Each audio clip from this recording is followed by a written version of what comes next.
Welcome to the MS&Me Radio Network. The broadcast shows are for informational and entertainment purposes only. They are not designed to provide listeners with specific personal, medical, or counseling advice. Individuals with a medical issue should always consult their healthcare provider. MS&Me is not responsible for content of individual shows. The views expressed by show hosts or the guests are their own. Enjoy the show. Hi, this is Dawn Melanie.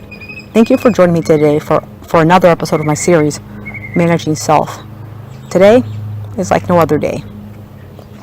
I'm sure you agree. I myself, I have MS. I was diagnosed officially over 19 years ago, March 1999. And like I said, today is like no other day. Me recording this episode is like the first time I've recorded under the conditions that I'm under now. I'm actually lying in my hammock in the backyard under a mosquito net that my husband put up to keep some of the elements, mostly bugs, off of me. And I'm doing things that I'm enjoying life. First of all, I'm enjoying life. I want to talk about the positive first. I'm enjoying life, and I'm trying to look at the bright side. I do this every day. I know when I was diagnosed in March 1999, I didn't go around celebrating, woohoo, yay, I have MS.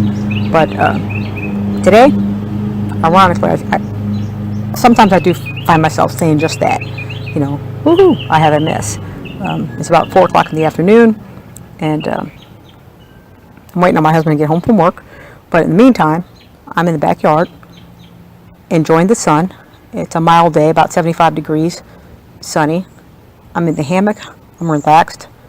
I'm pretty stress-less. I always talk about being stress-less.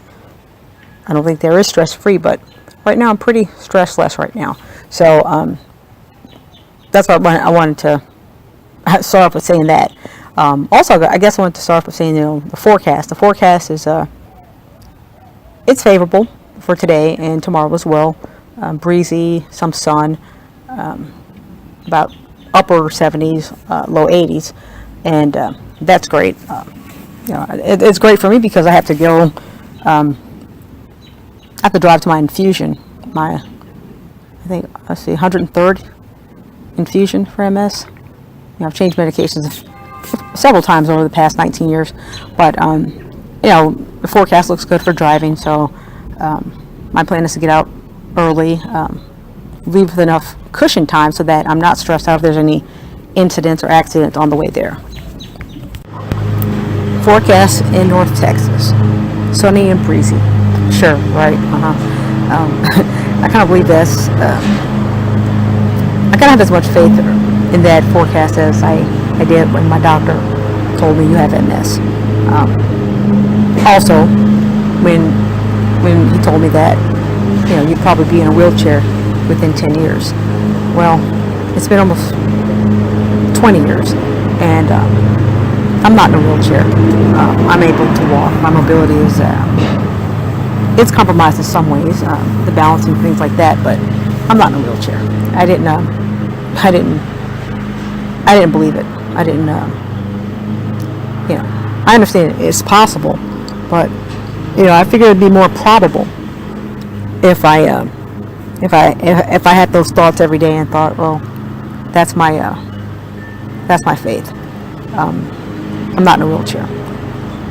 I've had difficulties in walking, drop foot. I've even had a couple of periods where I couldn't drive because I just literally couldn't pick up my right foot.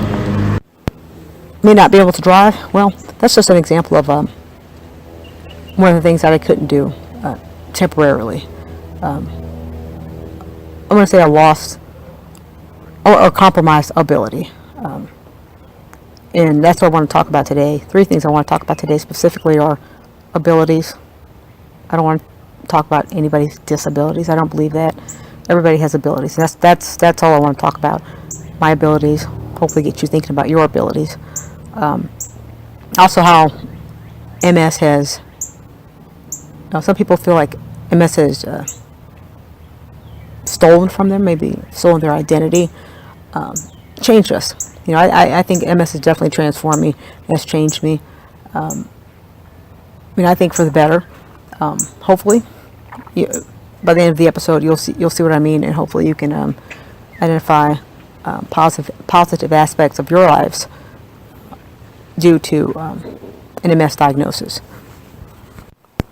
Thirdly, and throughout the program today, I'll speak about forecasts. Forecasts or predictions of events that are to happen, or probable to happen, or likely to happen.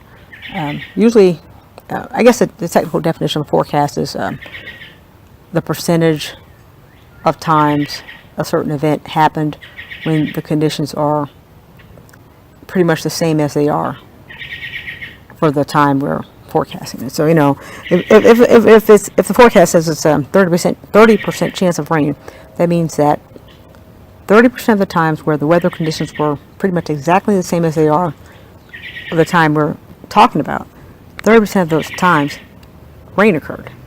That's all it means. Probability, kind of like, I like to say, almost kind of like gambling, which we all know gambling is not 100%, and especially because there's because of the law of probability. Each occurrence is independent of the previous occurrence or the subsequent occurrence. So a forecast, like I said, it's just a mathematical formula of when conditions are the same, X, when conditions X are the same, conditions Y have occurred. A statistical, mathematical. I understand when most people give you a list of 3 items they're going to cover in a presentation, they usually do just that. Cover items 1, 2, and 3 successively. However, I have MS, so I'll be honest, I'm not going to do that today. Actually, I'm going to probably combine items 1 and 2, and throughout, like I said, speak about item 3, forecast. The first one I said it was ability, and second one I said how basically MS has changed your outlook, or has changed you. And I'm just gonna, it's like I said today. First of all, see, I'm gonna backtrack. I have MS, but usually I'm at my desk. I usually have a script written out so that I can do things more logically and orderly. But today I'm kind of freestyling it, kind of like a rapper. But I'm just really speaking from the heart today, absolutely from the heart, and my experiences. Now, as far as abilities, I think that MS has really benefited me because it helps me to see and understand my abilities, and to kind of hone in those. And lately, I've been seeing the benefits of me talking about it and sharing my story, how it's affecting other people. So that's why I think MS has changed me. See, I told you 1 and 2 are going to be combined.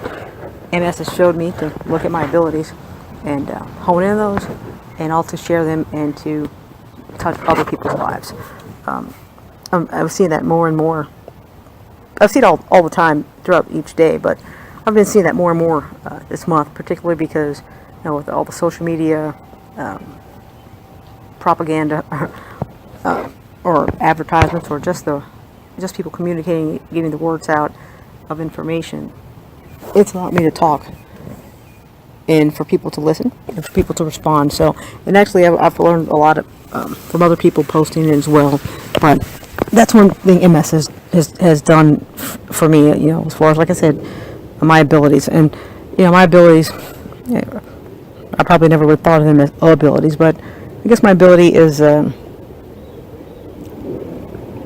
to many people's surprise, I'm actually a very shy person.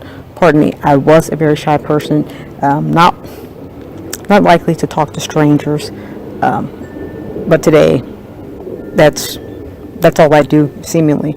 As my husband says, I'll talk to, my husband said it best. He said, if somebody was trying to rob me, by the end of the robbery, the robber and I probably would have exchanged numbers, and we'll probably be exchanging recipes on how to cook some latest dish. In other words, we'd be friends. He's like, because it's like you'll talk to anybody and make friends with anybody. So I thought that was kind of crazy, but I'm like, you know what? That's not a bad quality, I don't think. And it's really not a bad quality, especially as I see myself this month.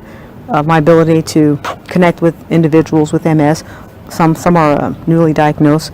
Some have had MS much longer than I have. I met a gentleman at a luncheon. He was late 60s or so. He had MS for over 40 years, and we're talking about experiences there. Actually, social media. I met a lady who lives just a couple miles up the road from me, and she too. I think over 30 years she's had MS, and we connected. Actually, she's a widower now. Her husband just passed a few years ago, and actually there was a connection there because I have MS, and my husband, my first husband, he died actually about 7 years ago. So it was, again, I can connect. I found myself connecting with people in so many different areas. One I know that I connected with a gentleman shortly after I stopped working my normal job as an audit consultant. I started working. It's a part-time job just to pass some time away and do something. I was working as a personal trainer at a gym here, and it wasn't like I was trying to get paid, as they say. It wasn't like I was reaping the monetary benefit of any substantial means at all. I just did it because it was something to do, something for me to share my knowledge with others, and it was just that. And one of my first clients was an older gentleman who requested that I be his trainer, and after probably halfway through the session, I noticed that he had some shaking, kind of similar to my intention tremors that I still have today. But when he got to about rep number 11 or 12, his left side would shake, kind of uncontrollably shake. And he apologized for it, and I was like, no problem, of course, it's not a problem. But he later went on to tell me that he had Parkinson's disease. And that's when it was like an open door for me to tell him about, I have multiple sclerosis, and I too have shakes when I work my muscles too much. When they get fatigued, they have the tendency to shake, the intention tremors. When my hands lock up, my leg will shake, etc. So I thought that was interesting. And we continued the session, and I think by the second or third session, we're talking. I'm a talker, and I learned that he's actually a CPA. He was actually, surprise, a fellow CPA. I'll never forget him saying, "I had no idea." And I said, "Well, that's understandable. And that's okay." He said that pretty much because he saw a fit young woman. I think it was 30. And now I'm going to tell my age here. That was 2006, so it's 30. Wow, I was 33 years old. Amazing. So I saw a fit young woman, and he, was a trainer, and that's all he saw. He saw fitness, and with no challenges. That's all, especially physical challenges. That's all he saw. Like I said, I told him about my multiple sclerosis journey to that point, and it's funny because I said, that's just the challenges that we have as sufferers of multiple sclerosis that people don't see our challenges, and so sometimes discredit us. I went on to tell him about I was actually preparing for a show. I think it was 2006 USA Championships in Vegas, a figure competition, bodybuilding figure competition, and he's like, that's why I didn't think you had MS or any problems. I said, yeah, right. And that again, this is an open door for me to talk about fitness. Even though I was suffering from a chronic illness, similar to his status as well, but the fitness aspect of it, doing things, you may have heard it, just do it, or I always say just do something. And when I say just do something, I mean I try to just do something that fits into my abilities. So I'm fatigue is, I think it's like 85% of us with MS suffer from fatigue, and that's just like just not being tired, but really severe fatigue where you just, I don't know, it's almost like somebody give you some kind of a drug to make you drowsy or where you can't function. I know that I get fatigued. I get fatigued later in the evening, and the sunlight. There's things I'm still dealing with, even though I don't just I don't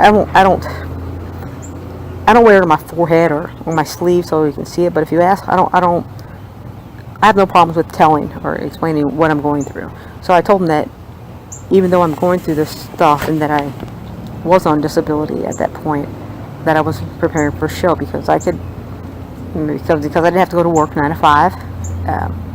My schedule was now flexible, and I could focus on my health. And my fitness is me focusing on my health. And I know that fitness is probably the one thing that's kept me in good spirits and positive attitude, and also kept my body able to deal with any challenges that MS has thrown my way. So, like I said, there was an opportunity for me to talk, and talk about my abilities, and help him to recognize his own, and also to encourage him to continue doing so. That is working out, being active, and not just throwing in the towel. I mean, if you can't do something, I understand, but as long as you can do something, do something. Simple as that. Half empty or half full is the glass. I always look at the glass as half full. Now, I'm telling you about fitness and how I was a certified trainer, and when I left work as an auditor or audit consultant, I was able to use my certified fitness training license to train. Something I didn't really think I would use, but something that I had the opportunity to get while I worked in corporate America in a finance industry. I would say MS turned me into a fitness competitor, and etc. And people say how. I said, well, I said because I had MS and I didn't go to work my normal job, I was able to be a fitness trainer. It's actually also a lot more time for me to train to be a competitive bodybuilder or figure competitor. A rather successful figure competitor. Many first place placings, overall placings, and it all started with just one show. I just wanted to get off a checklist, I guess a bucket list, and something to try, which was not forecasted. I didn't think I would ever get on stage with hundreds, even thousands of spectators judging me, physically comparing me and seeing like, okay, is she the picture of female athleticism or physical, in shape. I mean, by the way, I had MS at that time. I guess almost, 99.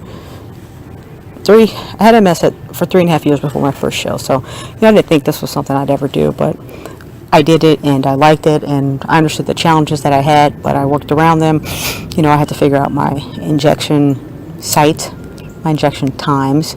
I went from once a week, 3 times a week, every other day, daily. Throughout my career, I had by the way, throughout my 10-year career, I had I had to juggle my medicine, my schedule, and also, I knew how my body would react to site reactions and things like that, flu-like symptoms. So I had to schedule my training accordingly. So that would mean certain muscle groups this day, not this day, etc. And just make it work for me. Like I said, unfortunately, when I left corporate America, I had more time to devote to, or dedicate, pardon me, to dedicate toward my fitness career. A fitness career that actually flourished, and it was continually challenged nonetheless. Again, I was a MS competitor in the National Physique Committee (NPC) competitions for 10 years, 2002 to 2012, September 2012, and through that time, I'm thinking, of course, the good times were I won. Something I didn't think really was. I mean, I thought it was possible, but to see it materialize, it was like pretty cool. But I back to, I guess, issue number 2, or topic 2 that I said I'd be talking about today is how MS changed you. Well, one thing is, I'll never forget the show in 2000. Let's see, it's 2000. I guess 2008. Yeah, 2008. I had an exacerbation on stage. Just before I walked out for the presentation, I literally couldn't move the right side of my body. Felt like a 20-pound weight was attached to my right ankle, and I had to maintain a smile and stand there and do the model turns, etc. While I was actually in utter disbelief of what was happening, and the disbelief continued as people commented. They thought I was drunk, and they were like, "Oh, wow, MS can do this to you." I was like, "Well, apparently it has." But anyway, like I said, I was in Vegas. Temperature was about 126 degrees, the real field temperature, and the heat did what? It led to a flare up. Anyway, I looked great, enjoyed the pool, but it was the invisible stuff that people couldn't see unless they saw me try to walk, which I couldn't. I couldn't walk more than 3 or 4 feet without taking a break, walking on the strip. So it was weird. And also, what was also weird, again, something you could see and not probably understand, is I had on shorts and a halter top, sandals, and leather gloves because my hands were freezing. Over 120-degree feel, and my hands are freezing. Yet something that I deal with to this very day. I say I'm cold sensitive and heat sensitive, and we all know that MS is multiple scars on the brain, which means that the myelin sheath over our nerves are damaged, and therefore the conduction of signals are compromised. So, just because it's cold outside, my body may be reading it as hot, and if it's hot, I might read it as cold. When I wash my hands today, the contact of water makes my hands hurt, as if they're being run over by a truck. So it doesn't matter if the water's cold or if the water's hot, my hands hurt. Something that you can't see, but I know that I'm experiencing it. I believe this is similar to the saying that you can't judge a book by its cover. I certainly believe that, especially with my MS. You can't judge me or figure out everything, with my MS and what I'm experiencing. There's things that are unseen, the unfortunate invisible symptoms.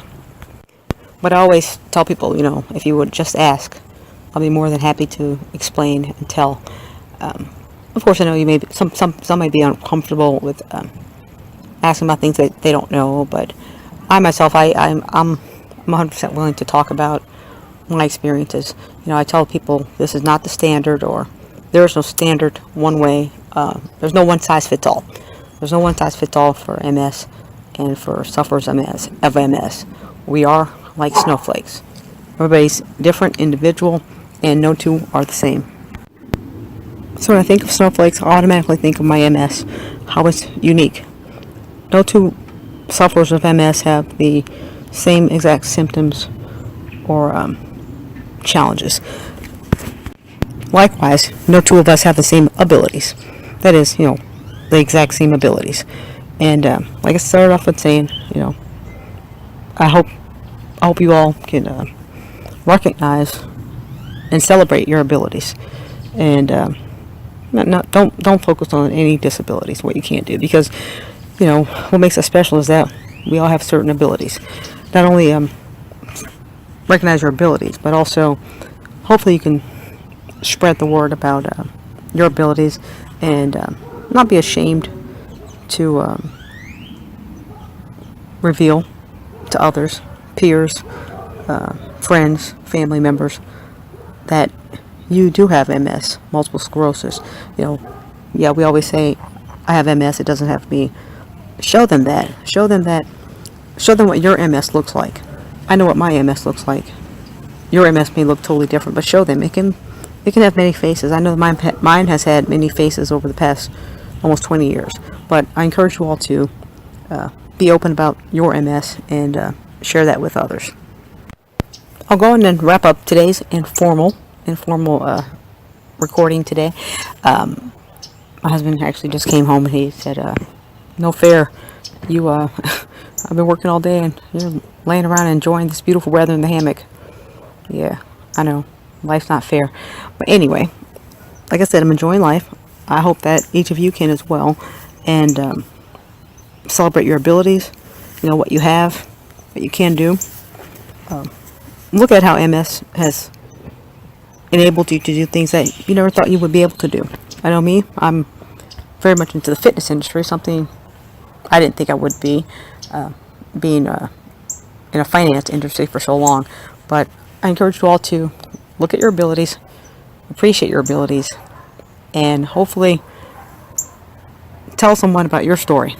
Let them know how MS has affected you and how you've overcome challenges, and just show them your face. The more faces we can associate with MS, the more people will understand and will be aware of the